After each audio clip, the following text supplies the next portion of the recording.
আমার প্রিয়জনদের সাথে আমি শেয়ার করতে পারি আমার যতটুকু ঢালিউড কুইন অপু বিশ্বাস, এক নামেই যিনি শাকিব খানের নায়িকা।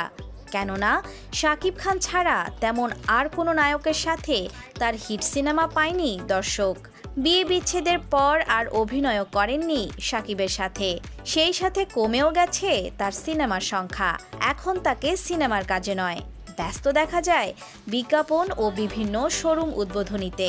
স্টার্ট হয়েছে মিসেস আমি তার নামটা মিসেস বন্দনা লুথেরা। একে তো বাল্কি ফিগার হওয়ায় অনেক কটাক্ষের শিকার হয়েছিলেন অপু, অন্যদিকে হাতে নেই কোনো ভালো সিনেমাও, কিন্তু তবুও নায়িকা হিসেবে নিজেকে গুটিয়ে রাখেননি অপু বিশ্বাস।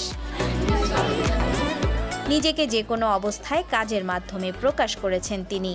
অনেকের মনেই এই প্রশ্ন রয়েছে যে আবার কবে বিয়ে করছেন অপু, নাকি আর বিয়েই করবেন না তিনি।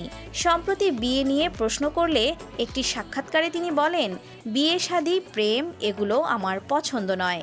এখন আমার খুব সুন্দর একটি ক্যারিয়ার শুরু হয়েছে। আমার পরিবার বলতে শুধুমাত্র আমার দর্শক ও আমার ছেলে জয়। আমি ক্যারিয়ারের জন্য অনেক পরিশ্রম করছি। আমি এটুকুই বলতে চাই যে তাদের করেছি